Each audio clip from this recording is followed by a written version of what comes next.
You might find this to be weird, but like what you eat and whether you work out or exercise or not is going to be the difference between your happiness and or misery.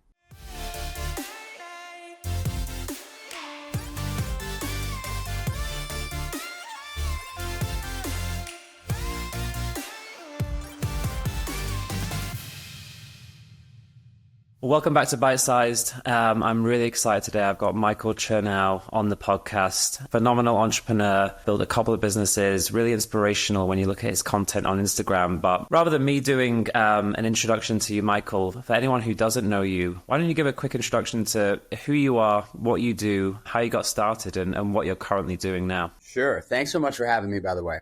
Honored to be here. Excited to be here. Any opportunity I get to talk about myself, I take.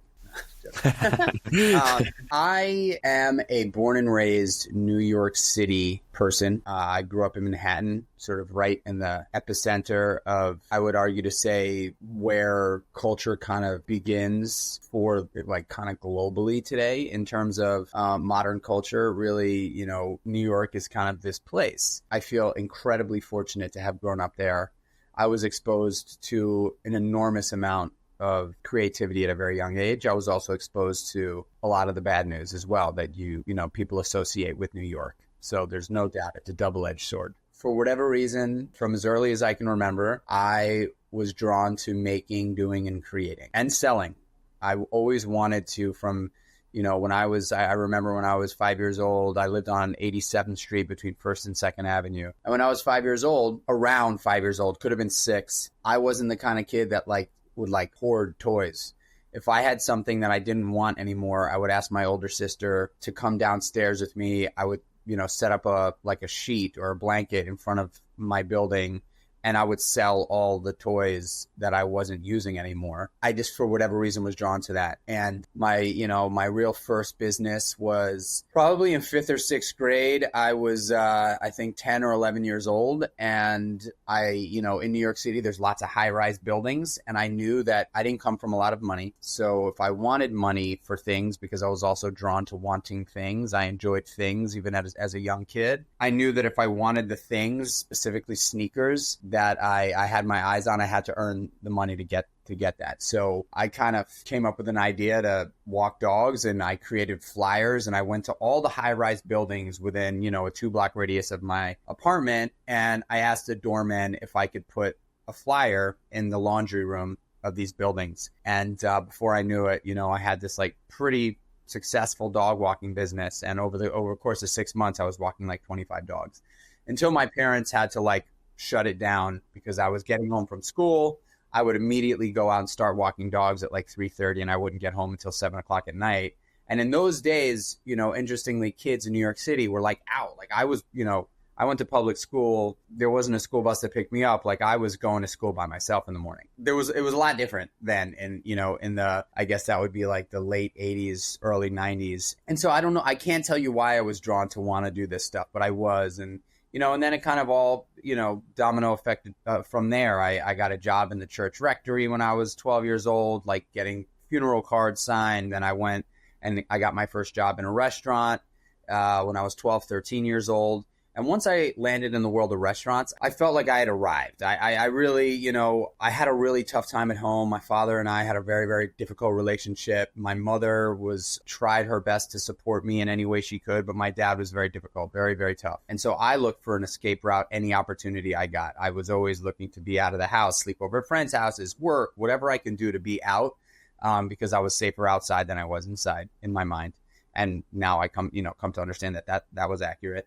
And so I got a job in a restaurant, and I was delivering food. Then they put me in the kitchen as a prep cook, and then a dishwasher. And, you know, ultimately I moved on to the front of the house a couple years later, and I was a busboy and a bar back. And then all through high school, I worked in restaurants, and I stayed working in restaurants because there was this ability for me to connect with human beings. And now I know kind of why I was drawn to some of these things was that it was an easy way for me to connect with humans. And now I know that my superpower, my passion in life is really connecting with human beings at scale. I love building environments, products, services to be able to get in front of other people and connect and talk. You know, I can talk to anyone, anywhere for any amount of time. I really can. My wife would appreciate if I didn't do it as much as I did, but I love doing that. I really, really love people. And I wake up, with an ambition and motivation, inspiration to connect with people.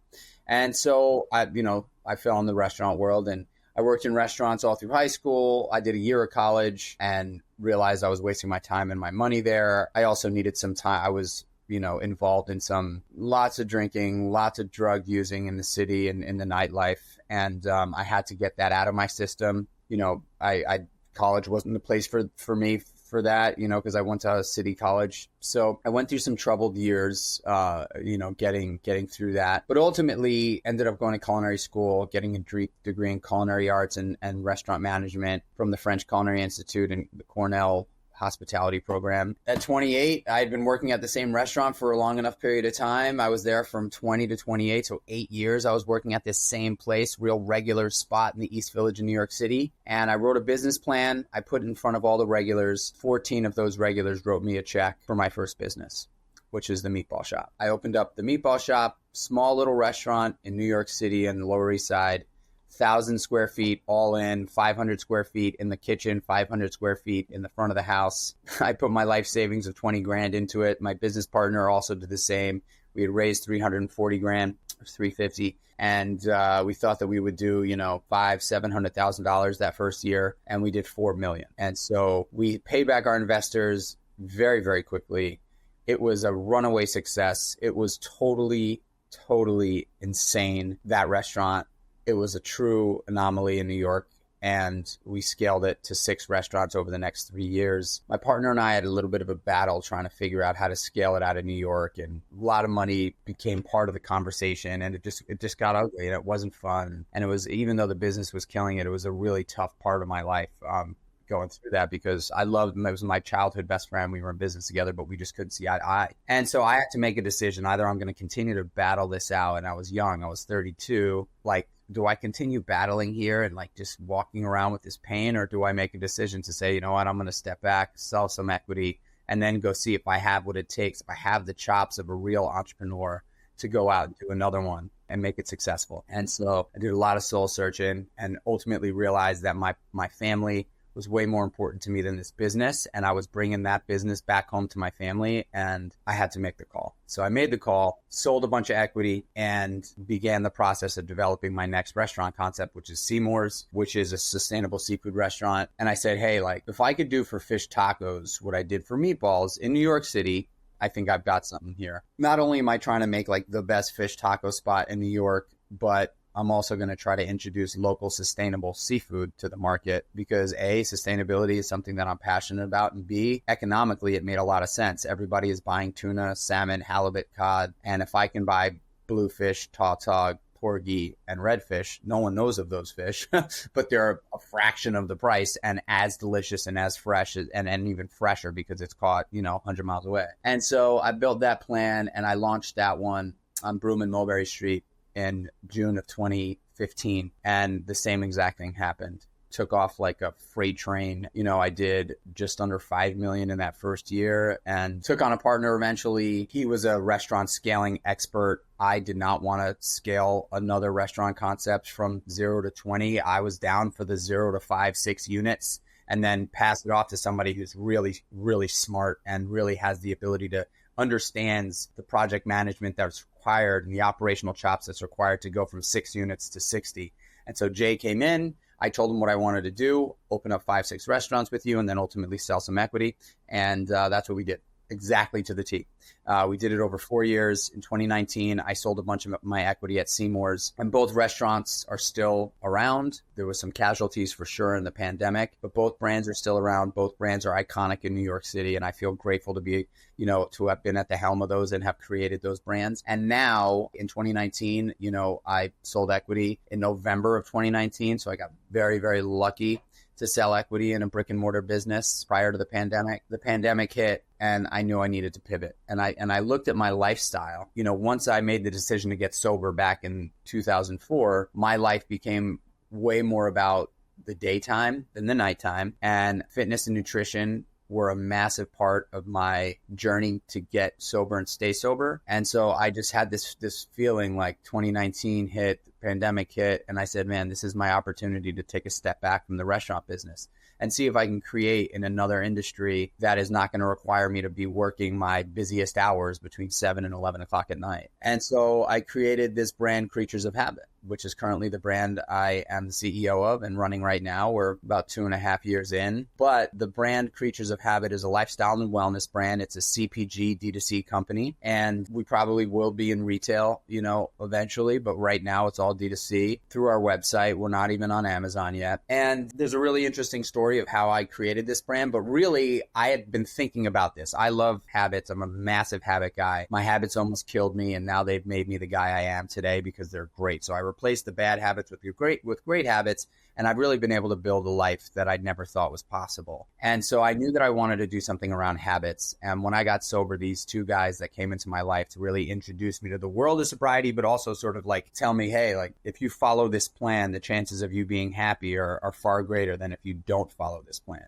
And that plan was really a day plan that started the moment I opened my eyes till the moment I closed them.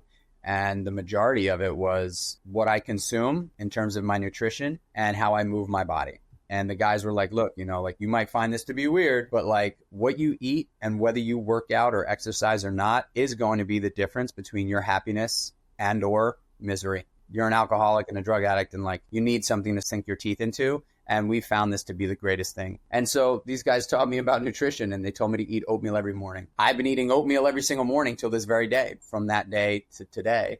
And so when I was thinking about what I was going to launch with Kreatures of Habit as a product, I was like, man, I've been making this oatmeal concoction. At that point was 17 years. For 17 years, like there is not another authentic thing in my life that can stand up next to that. And I was like, if I could figure out a way to get this oatmeal concoction, which was gluten and glyphosate free oats, I would add 30 grams of protein to it, pink Himalayan salt, chia seeds, flax seeds, pumpkin seeds. And then on the side of that every day, for my supplements, I would have probiotic, digestive enzymes, vitamin D3, and omega-3 fatty acids. And this is literally what I ate every day and still what I eat every day. Now it's called Meal One, but this is what powered my engine through getting sober, competing in sport, building businesses, getting married, having kids. Like this is the first thing I started my day with nutritionally. And I was like, man, like if I can figure out a way to get this into a package, not only do I think I have a strong brand and product, but I also will be able to tell my story that it's never too late to change. And you never know what the catalyst could be.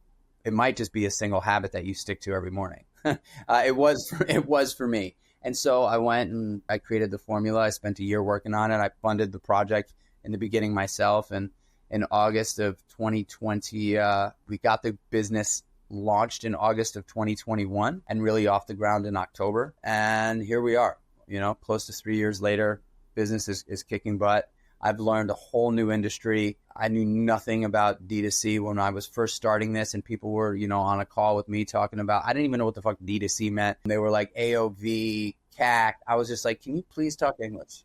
Please talk English to this guy. I know restaurant. I don't know D2C CPG marketing. They're very different. Wow, that's an amazing story, man, and one of perseverance, resilience. There's so much to unpack there. Those two initial businesses that you launched, why do you think they were so successful? I believe that business without culture is dead. I know that there are a lot of products out there that you would never know if there was any culture attached to it or not. I believe for businesses that stand the test of time, businesses that can withstand any severity and weather, there needs to be a culture component attached to it. And I don't necessarily mean like how the public perceives the culture. I mean how the internal team feels working there. And so when I created these businesses, for me, it was like, I want to build the greatest team of people that feel so proud to be a part of this thing. Because I know that the guest experience is going to benefit enormously from the energy that they pick up from us running the company and in the restaurant. That was my mission. I said, you know what, we're selling meatballs. Like the first business was meatballs, right? Like meatballs and sides. But I am also like insanely passionate about design, and the creative component of the business was obviously a big part of it. But at the end of the day, when a guest walked through the door of the meatball shop, they were smacked in the face with our culture, which was, we're so happy to have you here, but we're having a really good time. Like, we're having a really good time. And because we're having a really good time, I promise you, you're going to walk out of here happier than when you walked in. And for me, that's the golden bullet, right? Like that, the customer, the guest, the user, the community member, whatever you want to call them, if they're happier after they've experienced your product, your service, your business, if they're happier after, they're going to tell everyone they know. Word of mouth is the most powerful marketing, right? So as you mentioned, restaurant business and DTC couldn't be as far apart if you tried. So how have you taken those lessons about internal culture and kind of, like you said, customer, guest, user experience? What's been that transition like from going from restaurants to DTC? How have you learned it? And how are you trying to, I guess, if you are, like trying to create a similar feeling within your current company? Incredibly humbling for me. Right? Like at the end of my time working in restaurants, and who knows, chances are I'll have another restaurant at some point. I'm still young and I got probably 45 years of runway ahead of me, I think. What I said to myself was, Mike, just because you know how to open, I mean, I opened up 14 restaurants in my career of restaurants. It was a lot of restaurants that I opened. And I really felt like I knew how to do it, even though when you're in the thick of it, like, I'm like, Jesus, man, like, isn't this supposed to get easier?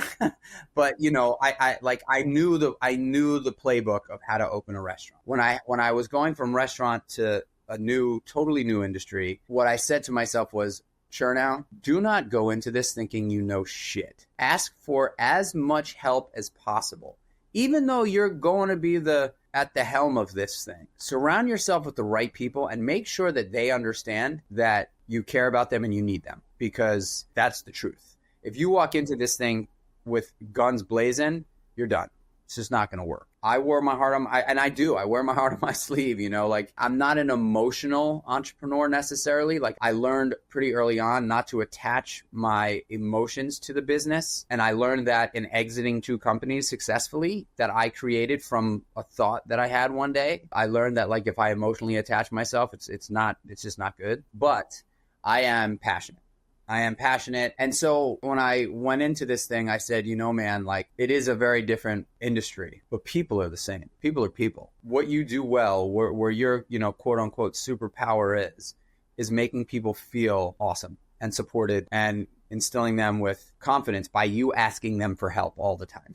You know, ask for as much help as possible. Don't like sit on the sidelines and pretend like you know shit, because you just don't. And I think people really responded well to that.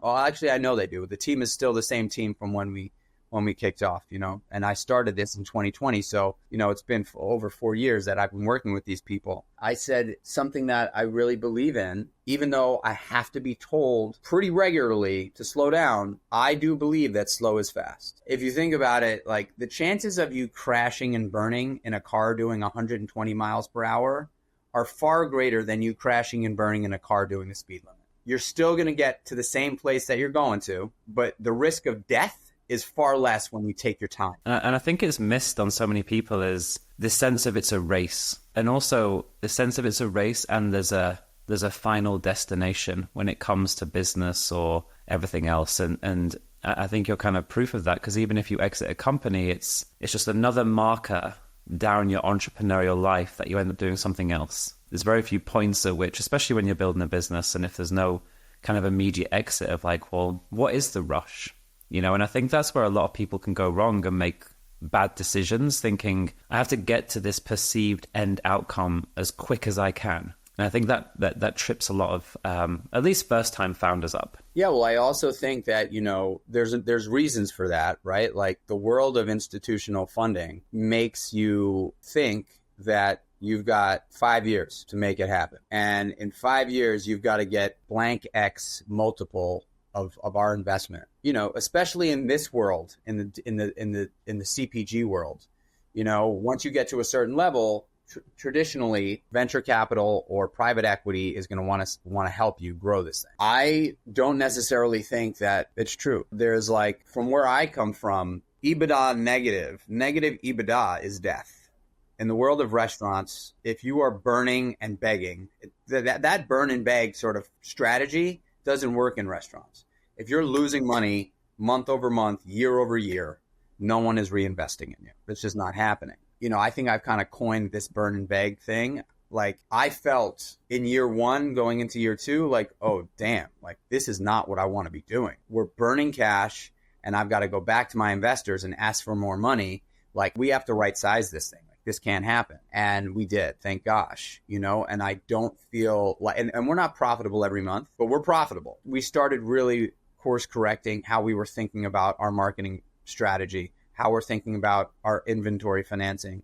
Like, what are we doing so that if everything dries up, we're still a viable business? If every investor said tomorrow, it's over, no, we're not worried, we are not deploying cash, Creatures of Habit would survive. I think that is, like, today, very important. Especially in the shifts, like you said, in venture capital and just the amount of capital around. I think having that ability to be self-sustaining is so important. And we see that across, with all the brands that we work with. Non-profitable hyper growth is not the focus anymore. And arguably maybe shouldn't have always been the focus. Yeah, I think that there's a real story to be told for, and who knows, right? Like, growing a company 10, 15, 20 years might not be for everyone. I'm not saying that that's what Creatures of Habit is after. I do have a plan and I do have a target in terms of when I see at least some sort of an acquisition of some level. But I'm no longer in a rush.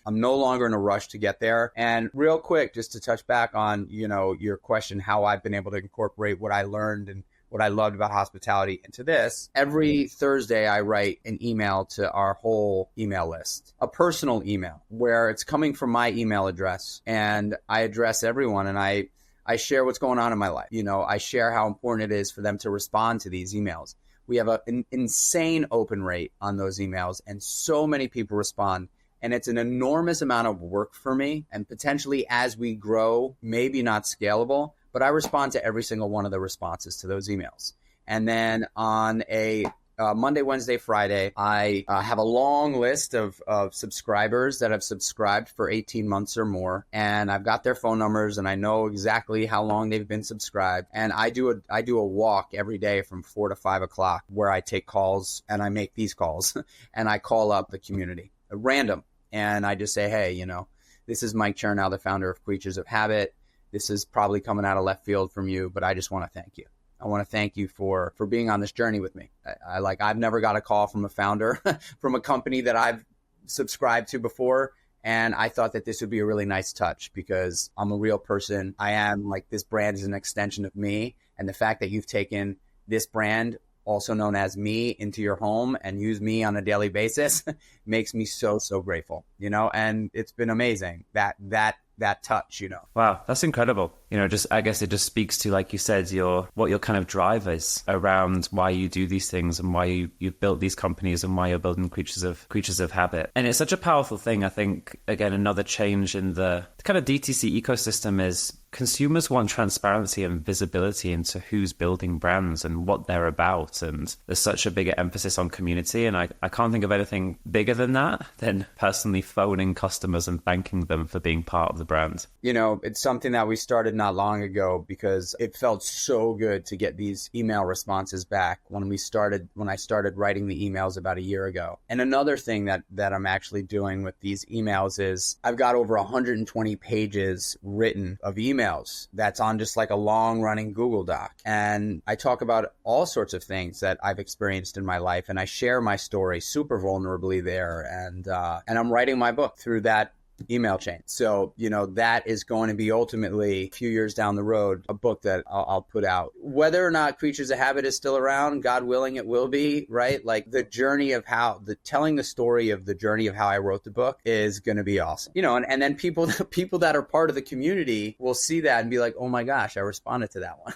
Yeah. Wow, that's really cool. That's really cool. You mentioned it here today and having followed you for a while and consumed quite a lot of your content, you're not shy about discussing kind of the struggles of your past and how that shaped you. And you mentioned habits. And I think like it's a really talked about subject in entrepreneurship, morning routines and habits, and, your outcomes are a reflection of your consistency and your habits. And it also seems, and correct me if I'm wrong, like a lot of what you seem to be doing from a business perspective is really a reflection of your personal journey from maybe past struggles and finding fitness and finding habits that have helped you live a better life, for lack of a better phrase. We'll talk a bit more about that experience of kind of realizing you needed to make those changes, and what have some of those kind of key changes been in terms of your habits, your daily actions that have allowed you to become who you are today, kind of sober, and you seem very kind of like clarity of thought in terms of your mission and your purpose? I've been given a second chance at life. August 2nd, 2004 was the day that my life changed. And 2 weeks before that, I don't know when this podcast will air, but we are basically 2 weeks before that date. I had overdosed on heroin and died and was brought back to life. My life is very different today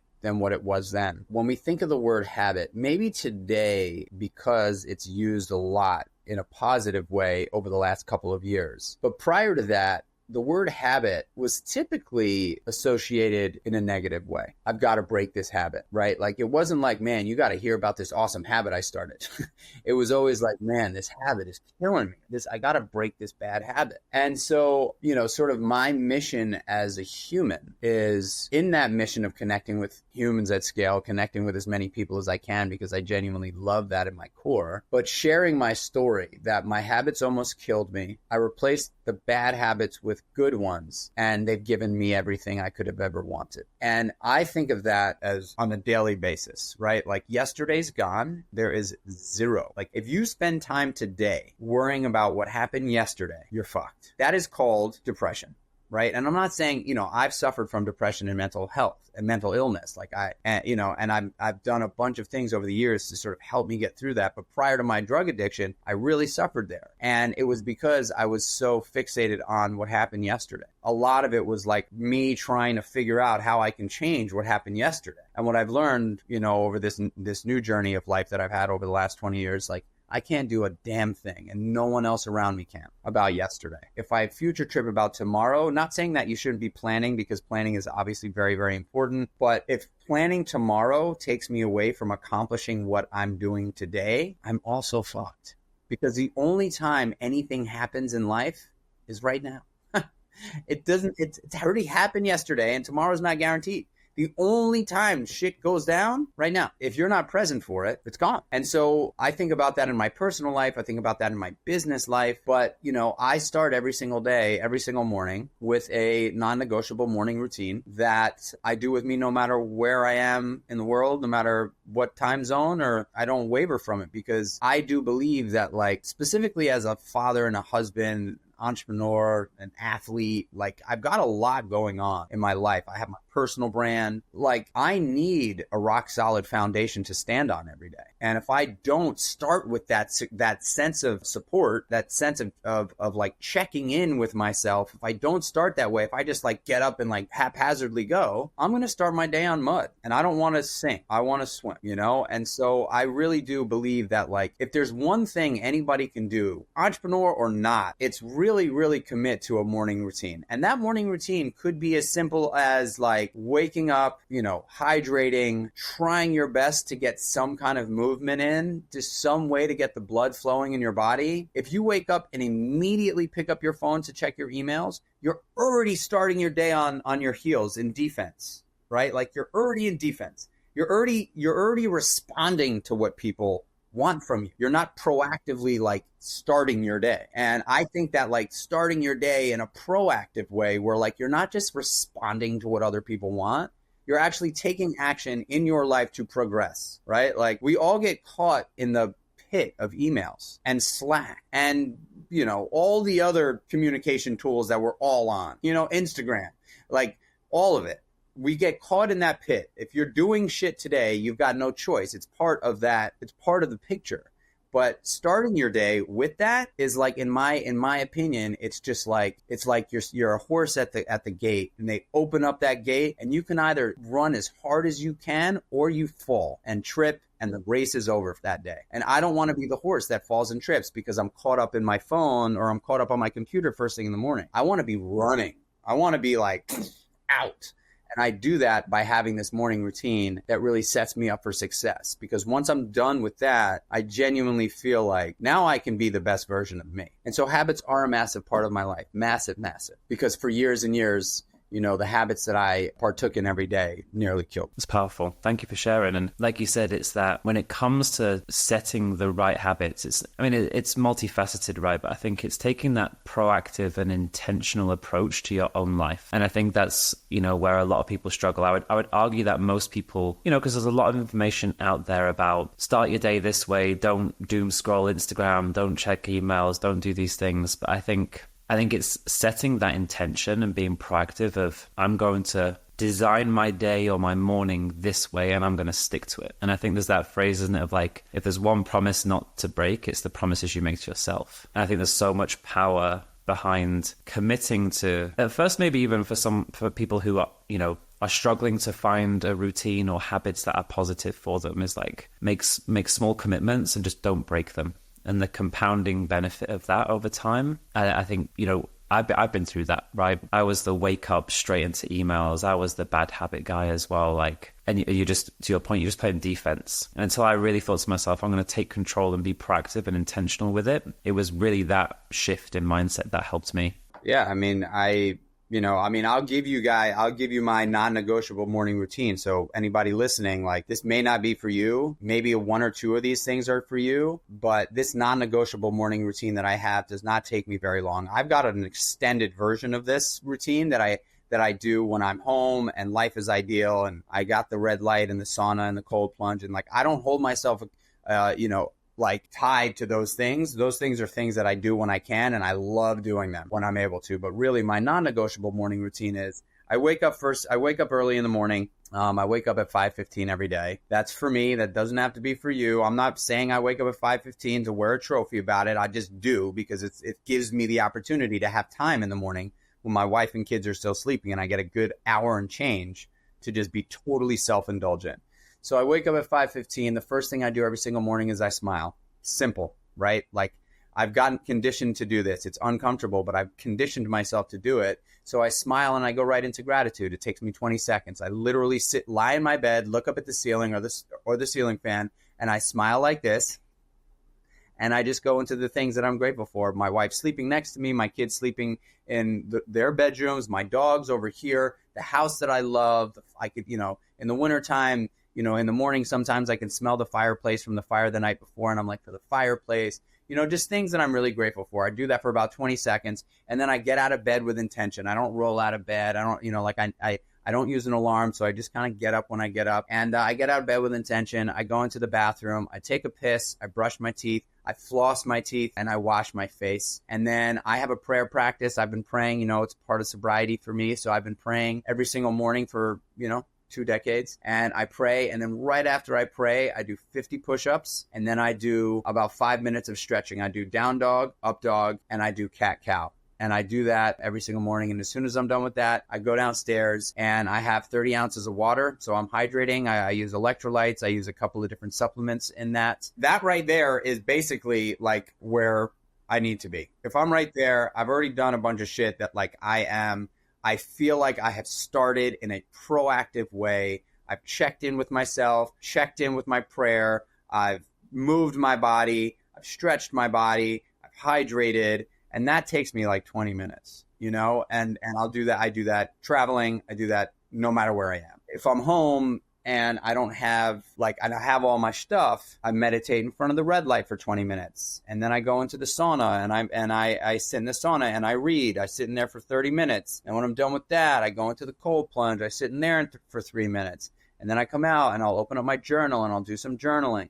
I'll do that, but that's not necessary for me. And that's just like when I get to do it, I do it. I don't fucking kick myself for not doing it if I don't want to do it, but I have all the tools and the ability to do it. And there was a period of time there where I did that all the time. And now I'm like, hey, I'll do that 3 or 4 days a week now, but it's not necessary. But having a routine is something I highly, highly, highly, highly recommend. What advice would you give to someone listening to this who's struggling to just make that initial change? Here's the deal. Winning is something that all of us want. I don't mean coming in first place. I don't mean winning the race. I mean just winning. We are conditioned to want to win. Humans, I think since the beginning of time. Winning can mean making your bed. Winning can mean eating the first meal of the day in a healthy way. Winning can mean doing 50 push-ups. Winning can mean stretching. Winning can mean hydrating in the morning. Little tiny wins piled together on a daily basis are going to give you confidence. And ultimately, with enough confidence, we develop courage. And courage is necessary for anything great. So my suggestion, go to bed early. Start winning that way so that you can wake up in the morning fresh and take some of these actions, so that you start your day with like a stack of wins. Winning is required for confidence building and courage taking. And, people ask me, what is your greatest advice for entrepreneurs, or just like you said, and there's two things that I'll say. It's go to bed early or earlier and ask for as much help as possible, way more help than you're comfortable with asking for. And those two things, starting to go to bed earlier and asking for help, changed my life entirely. Literally going to bed earlier and asking for help. Yeah, so I think that's it. I think winning is important, and it's really, really hard to win when you start off your day groggy and hungover. Yeah, totally agree. Entrepreneurship as well. I think to kind of speak about that, you've been an entrepreneur from the sounds of it, it's from when you were a young child. Entrepreneurship seems like it was in your blood. But I think, it's often glamorized, when you think about kind of social media, and I think it's a great thing. I support, being an entrepreneur myself, like I support people wanting to become entrepreneurs, but I think the over glamorization of it kind of skews people's perception of the reality of entrepreneurship, and also what success as an entrepreneur is. How do you define success, and what are some of the misconceptions about entrepreneurship that, for anyone, again, listening to this, you'd want to kind of like give them advice on? I define success simply. How do I feel about myself right now? For me, that is either today will be a successful day because I feel great right now. Like I feel great. I'm sitting here with you. I'm having this conversation. I started my day really well. I worked out this morning. I'm hydrated. I've got a long list of to-dos that I'm going to do right after this podcast, and I've already started drawing lines through things. Like, I am successful right here, right now, 100%. It has nothing to do for me how much money's in the bank, because I've had money, I've lost money. I can honestly say that, like, money definitely, there's a level of comfort, but I will also promise you that if you are an unhappy person, money is not going to make you happy. If you are a happy person, money could contribute to that. But money is not going to be the difference whether you're happy or unhappy. It's just, I've experienced it. I know what it feels like. So money is not something that I attribute to success. Success is genuinely how I feel about myself right this moment. And, it's not a linear thing. I generally am a happy person. And I would say 85% of the time I wake up in a really great place, and I tend to be, I'm super grateful for the life that I have today. And I'm not a bazillionaire, So success for me is that.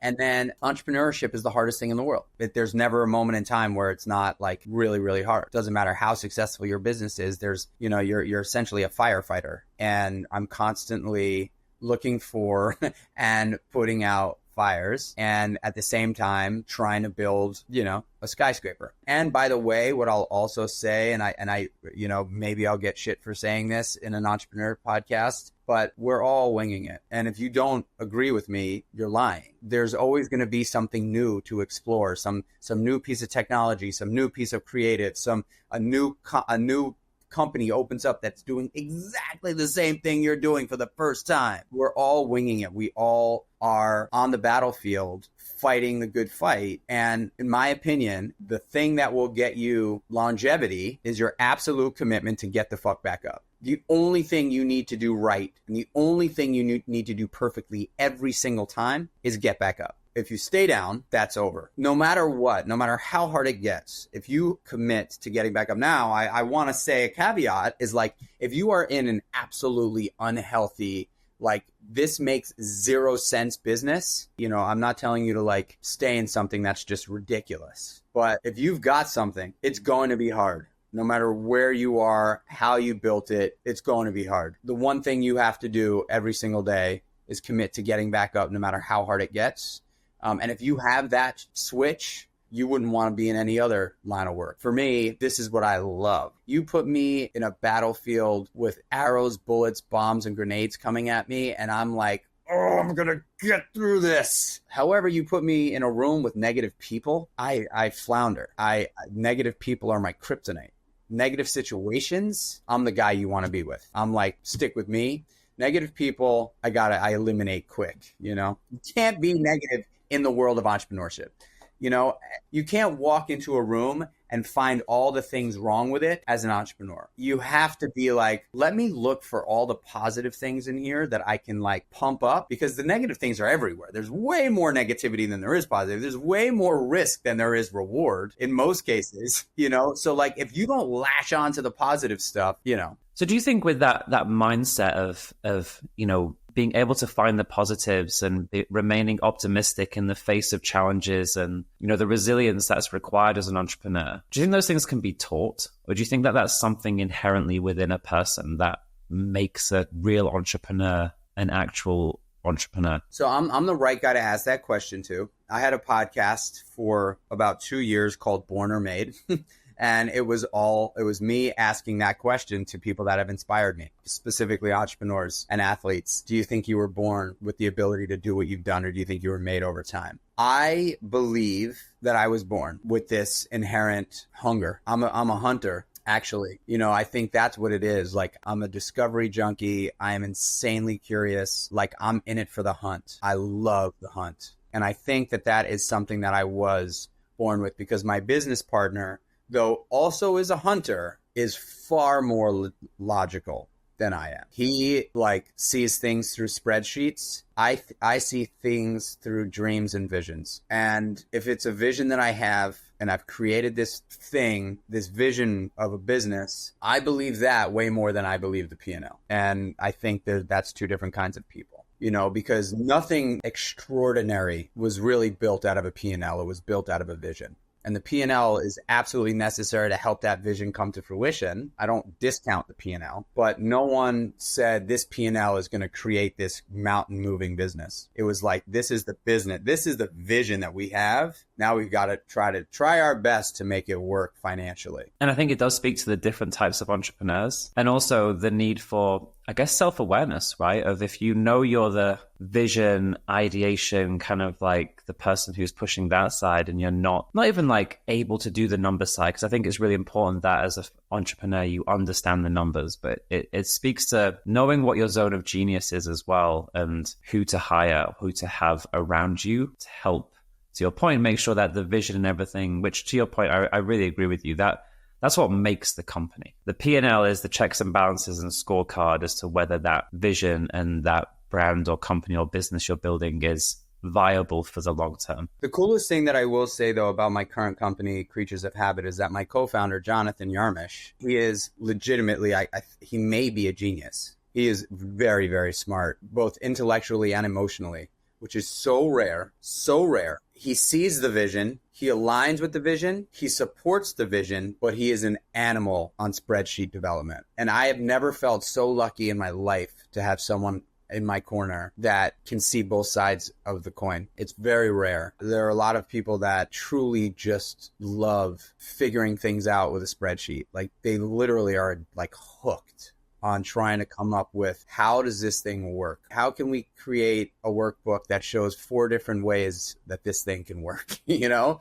And in my mind, you know, I'm like, yes, like that is awesome support documentation, but this is what it is, you know, like this is it. And so those things might help us navigate and orienteer. But I'm telling you, like, when my belief in the vision starts to waver, that's really when the company's in trouble. Yeah, I agree with you. I'm definitely not the spreadsheet guy. I think I've learned the hard way that I need to make sure I'm close to it, but it's definitely more vision and everything else. Going back to Creatures of Habit then, you started this brand. It was a shift from restaurants, it's DTC. What's the future for the brand? And also, correct me if I'm wrong, you've got a big personal brand on Instagram. How important has the development of that? Was that very kind of strategic if I'm going to build a personal brand and really tell my story, and that'll be the catalyst to help with kind of what you're doing from a brand perspective? Or has it been a bit more organic than that? Well, I'll touch on the personal brand first. It happened organically. When the meatball shop took off like a rocket ship,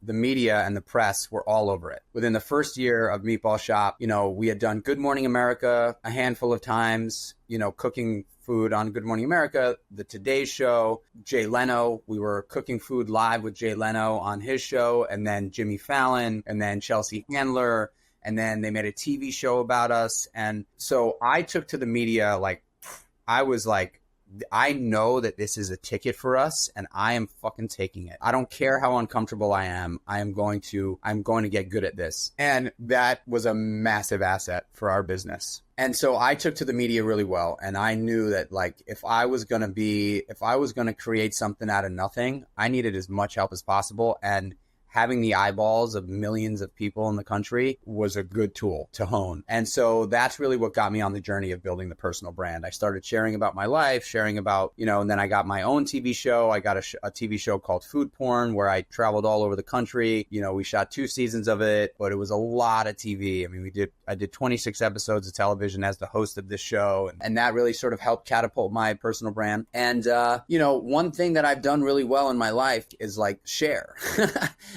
I share things that I love, and I share things with people with the hopes that it could help enhance their lives. And so I've also been sort of identified as a great brand ambassador for brands that I love using. And the way that started happening was I was just using the brands that I would hear about. Back in the day on Tim Ferriss, Tim Ferriss is another guy that's sort of a pioneer in this way, right? He was one of the first big podcasters. I was always listening to his podcast. He had ads on his podcast, and I believed that guy. And so I would buy all the things that he suggested people do because he did them. So once I got those things, I was like, I'm going to start sharing with my audience, the things that I'm using all the time. And then those brands started reaching out to me and said, hey, would you be interested in helping us spread the word? And I was like, hell yeah, let's go. I'm already using it every day. And so I started doing that. So that happened pretty organically. And that's definitely a part of my life that I really love. And I figured out a great system, so that part of my life doesn't take up too much time. It takes up very little time for me, actually. I've really developed a team that can help me produce that stuff and put that stuff out there. And I love it. And I love it because I make money on it, but I get to work with these great brands that are emerging, that are building audiences very similar to mine in Creatures of Habit. And so not only am I benefiting from these partnerships, but I'm also getting Creatures of Habit and my brand in front of their audiences. And so it's worked in this really harmonious way that I love. And, as long as I stay curious and stay charismatic and, quite frankly, stay fit because they like that, I will continue to do this and build that personal brand, which at the end of the day is a funnel for Creatures of Habit. The great thing there, though, is it's authentic. It was born out of authenticity, right? You use the products. Yeah. And also I have a very, very clear, I have clear core values. I have them on the wall right here. My core values are family, creativity, success, and authenticity.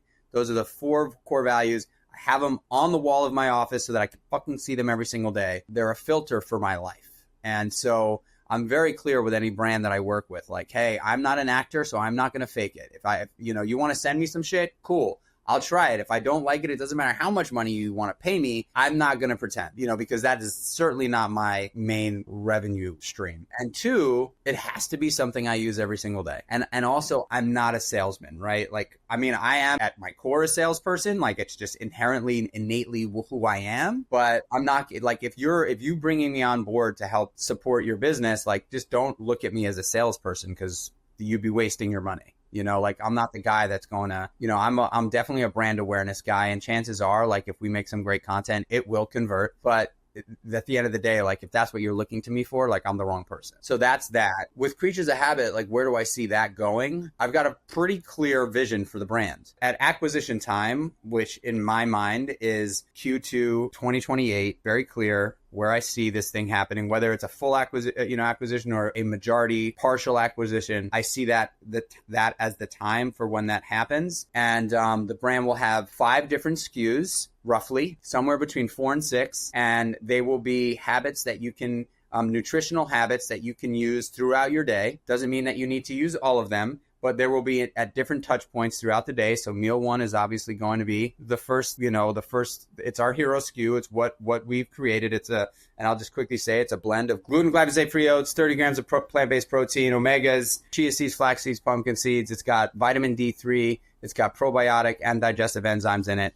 And it's an overnight oats. So it comes in a dry pouch. You pour it into a cup or a jar. You mix it with some almond milk or oat milk or whatever you want to mix it with milk-wise, and shake it up, throw it in the fridge, and it's ready for you in the morning. It takes no time to make, and it's insanely delicious, and it's like a full, complete, like the perfect meal to start your day. We have an evening SKU, which is called Nightcap currently, but we're about to change the name to Creatures Sleep just to make it a little bit more in your face. But it's a sleep support hot chocolate. It's also a powdered product. You take a scoop of it, add it to a mug, hot water, hot milk, whatever you want to mix it with, and you sip on it, an hour and a half before bed.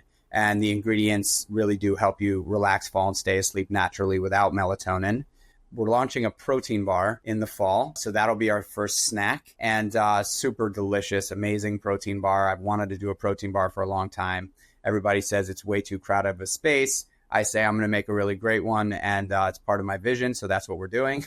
And then we'll have, another snack and probably a meal replacement, and that'll take us to 2028, where the company will be doing somewhere between 50 and 75 million in revenue, and we'll most likely make a decision on whether we want to shop it out at that point or not. But I think, that'll probably be the direction we go in, and that's Creatures. That's where I see us taking the brand, and hopefully that 50 to 75 million is on the conservative side, but that's where I see us going with this thing. Those products sound amazing. I need to check them out. There's always room for new protein bars, to be honest with you, especially if they're better. Yeah, well, I ask people all the time, like, what's your go-to protein bar? And most people say I don't have one. If I'm in a pinch, I'll grab a Quest bar or an Aloha bar or a One bar, but like no one has like Quest bar, Aloha bar, or One bar in my circuit, like in their pantry. I want my protein bar in people's pantries, so that they just don't have to think about it. Because at the end of the day, really what I created the brand for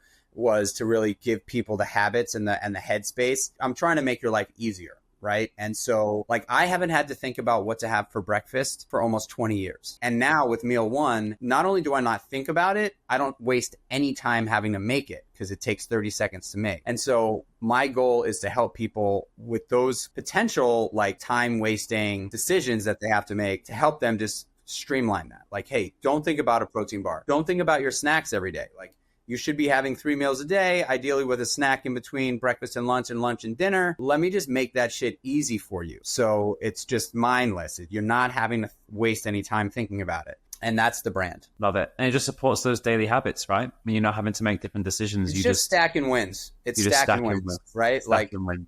Stacking wins. I love that.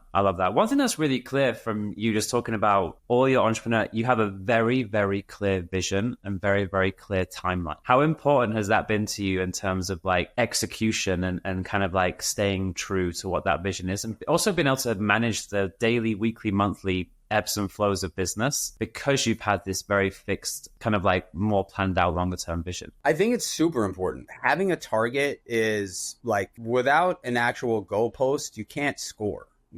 And there's going to be casualties there, you're going to roll an ankle, your target's going to move around, you know what I mean? But like, in my opinion, you can't hunt without a target, and I'm a hunter and most entrepreneurs are.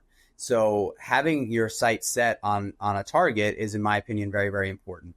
And also having complete flexibility and not beating yourself up for trying things and failing has been another, like massive asset on this journey for me, where I used to kick myself if I swung for something and missed.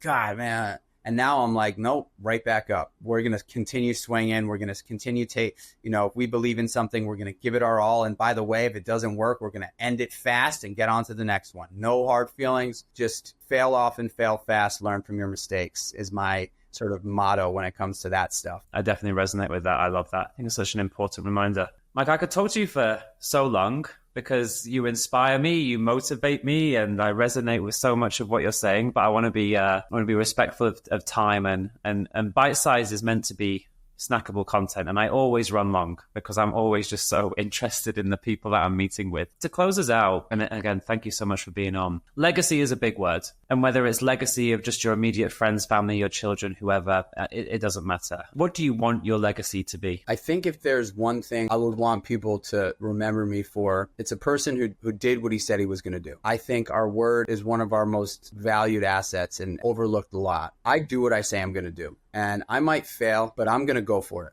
And I'm going to try it. And I think my kids, like when I think of legacy, I think of how am I really go to my children, how are my boys going to see, how are my boys going to talk about me? And my goal is to have them when they're older with their friends say, my dad, he worked out every single day. He built businesses. He told me we were going to do something and did it, and of course I want people to say, I'm a kind guy. I'm a good guy. But I think if you do what you say you're going to do, it's going to be hard for people around you to not appreciate you. And it's when you don't fulfill the commitments that you say out loud into the world, right? Like you can think about things all day long and you can ideate and you can come up with ideas that would be great to do.